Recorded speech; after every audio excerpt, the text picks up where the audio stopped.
And this is one of the quotes. Nimeuliza Professor Kindiki aulize hawa watu Azimio schedule ya maandamano ndio tuwape askari wa kuwachunga. Wasiharibu mali ya watu, tujue kama wanataka kufanya maandamano kila siku, wiki, kila mwezi na kwa miaka mingapi, kwa sababu tumewazoea.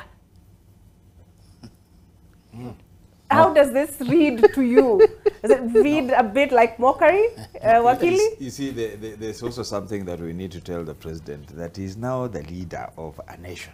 I know that Prof here doesn't believe that they're leaders, but he is the leader of the nation. And sometimes leadership is positional. And this is what I want to put in, that sometimes you may be in a position which requires you to offer leadership. Not necessarily that you are a leader. And that's the tragedy we have in this country. That you can have anybody, even without papers, become an MP and become an MCA, or get a constitution office. They are then required to offer what that office then gives. So, back to the president. He should know that he's the president of both Maandamano people and church people, of Christians and non-Christians, of Muslims and non-Muslims, and they'll all come in their own styles. What he needs to do is stay up there and watch and allow them to behave themselves even as he moves. And that's why sometimes the best form of leadership is not what you say, is what you do.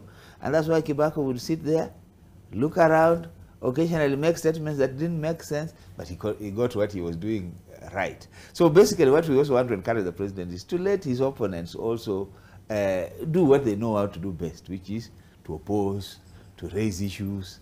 And he shouldn't say it to Mazoea, because that's not the point. He's just begun his presidency. Let him say, we will focus, we will do the right things, and we welcome our opponents to criticize us and make those things better. So that even when they go on the streets, they say, we will be looking forward to seeing the proposals they are having, so that we can incorporate them in our plans, and then move ahead. So he must stand up. He must offer the high moral ground and allow others to play down here. It's like what we have just said. What Gachagua is doing is trying to say, look, guys, yes, the time for politics is over. Now I am here. I don't care about UDA Jubilee. Come. I don't care about Azimio anymore. Come. Let us be one people. Let us now forge forward. The president should know that he has a country to run. He was given the mandate. The margin wasn't very big. And therefore, you should also know that perhaps those who are not happy could be as many as those who are happy. So anytime he's talking, he should be pleasing those who are not happy, making sure that they come on his side rather than increasing that number.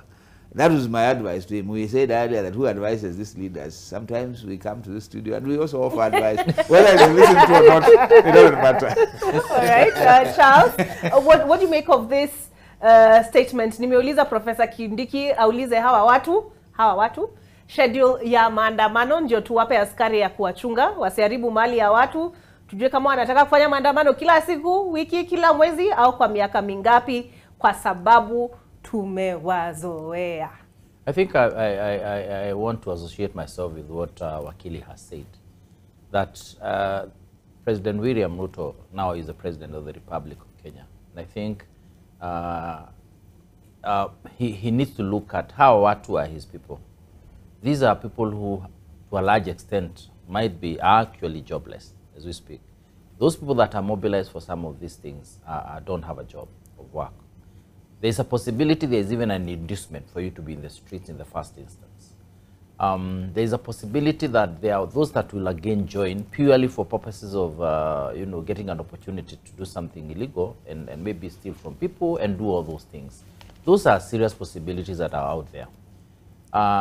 So generally speaking, these are people who are being used to behave in a certain way. I think he needs to appreciate them and embrace them and deal with Raila as the opposition leader as Raila and actually if advise him, talk to him, relate with him, and plead with him to release these people, to allow these people to go to work, because this is a time when people are working, people are looking for an income for the day. It's really bad. Life is not good right now currently. To me, the response was not necessary, if you ask me. And especially when it seems like there's a subtle threat. When you talk about the Interior Cabinet Minister, much as he's a line minister, we know how people feel about that.